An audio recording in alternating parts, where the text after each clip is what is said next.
Hello, everybody. Thank you for joining us for an inclusive interview. The third edition of the Paris Peace Forum was held in digital format between the 11th and 13th of November. And we had the pleasure of welcoming Melinda Gates, co-chair of the Bill and Melinda Gates Foundation, which she founded in 2000 with her husband, the founder of Microsoft. The Gates Foundation is a major private actor in the humanitarian field with over $40 billion invested. They have committed to progressively invest 83% of their fortune in the foundation. Thank you for joining us. Today, you made an announcement concerning the funding of COVID-19 or the fight against COVID-19, $70 million. How would you do that? Well, first of all, thanks for having me. We decided as a foundation to join early on and again today in this what's called ACT-Accelerator, which is Access for COVID Tools Accelerated. And we put forward $70 million additional money today because we see the effectiveness that that global institution through Solidarity is going to have in terms of getting vaccines out to everybody around the world at affordable prices. So part of the money goes into distribution of vaccines, and part of the money goes into still continued research for even further and new vaccines to come down the line. The COVAX program, partly managed by WHO, is a global program which aims at supplying 2 billion vaccines to its members, including lower-income countries who could get them for free or at a reduced price. Otherwise, there's a risk of making a difference between the rich and those left behind. Absolutely. And those 2 billion doses, if, for instance, they only went to high-income countries, we would have twice as much death around the world, which is completely unacceptable. Whereas with those 2 billion doses, if they're split, so some goes to high-income countries, some to middle, some to low-income countries, we can make sure that the first people that get the vaccine are healthcare workers, for instance, around the globe, because they're the ones who take care of us. We can also make sure it goes to the frontline health workers, 70% of which are women, and then to vulnerable populations. It's the right thing to do for people's health. It is also the right thing to do for our economies. If we want to get global trade back up and running, we have to eliminate COVID everywhere around the world. Otherwise, it's going to bounce from one country to another, and we will never get back on our feet completely as a globe economically. You are launching an appeal to accelerate investment in vaccine for all. And the European Union is somehow a leader in saying that there should be no nationalism of vaccine and that vaccine should be distributed. Otherwise, the virus will not be eradicated. That's exactly right.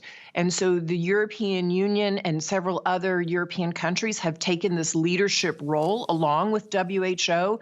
This ACT-Accelerator that has been created makes sure it is chaired by Cyril Ramaphosa, the president of South Africa, Prime Minister Solberg of Norway. The entire goal of that is to make sure that there isn't vaccine nationalism, so that vaccine starts to get out immediately to the entire world, first to healthcare workers, and then slowly but surely to vulnerable populations and everybody else.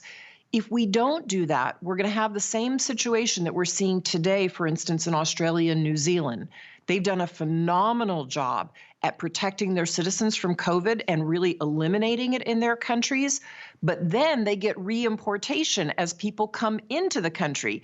And so then they have to, instead of reopening their economies, which they were starting to do, they have to close in certain places, schools and businesses. So this disease is going to bounce all around unless we take care of it in a way that shows solidarity and global cooperation. And that's what this ACT-A Accelerator is doing. The Gates Foundation spends every year $3 billion in public health, more than many states, more than WHO, and it has become the major contributor to WHO since Donald Trump suspended the American funding.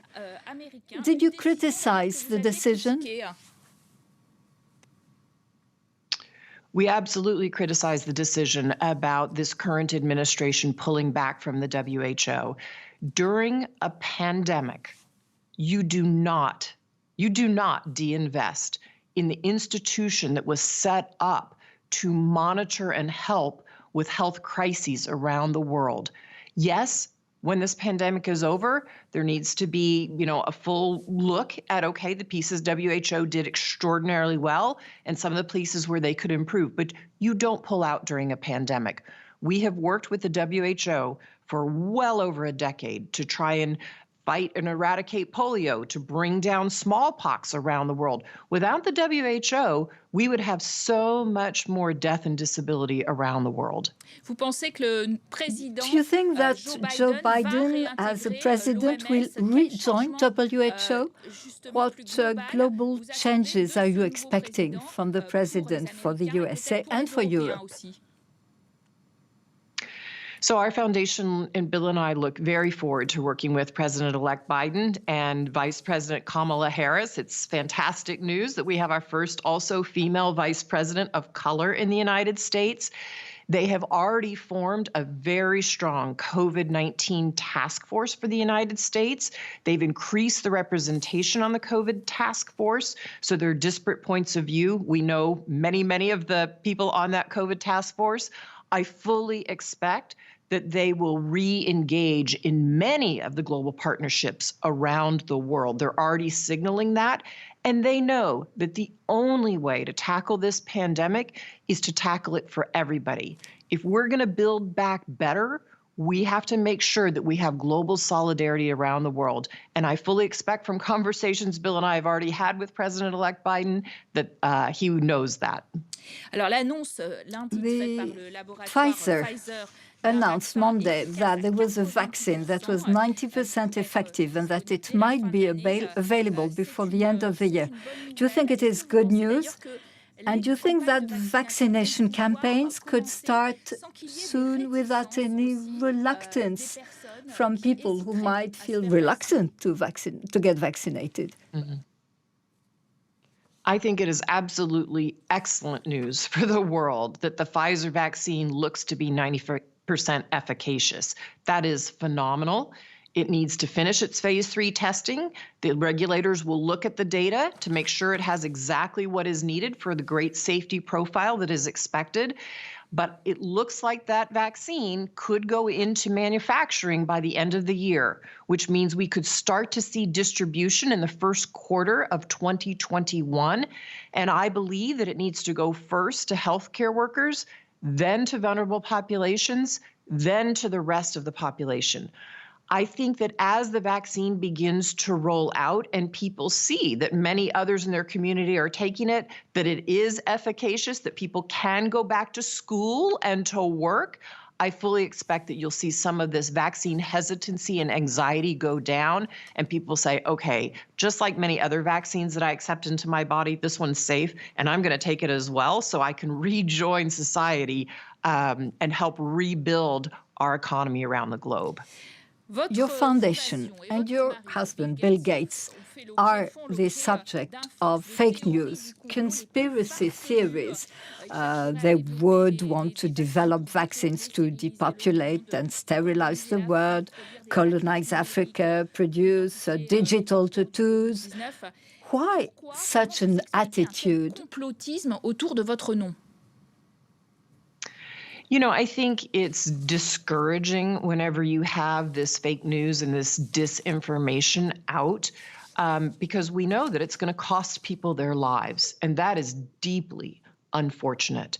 I think, I don't know where it comes from, but I will say there's a lot of anxiety in the world right now for very good reason. People are anxious. People are losing their jobs. They have a loved one who is sick. So I think sometimes in our anxious mode, we look to blame somebody. But anybody who knows our foundation or goes to our website knows that for over 20 years, Bill and I have stood for every life has equal value.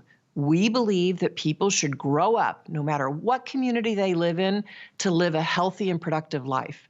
And that's why we've gotten involved early on in the science of vaccines or making sure that there are therapeutics for HIV/AIDS so everybody can live a healthy and productive life.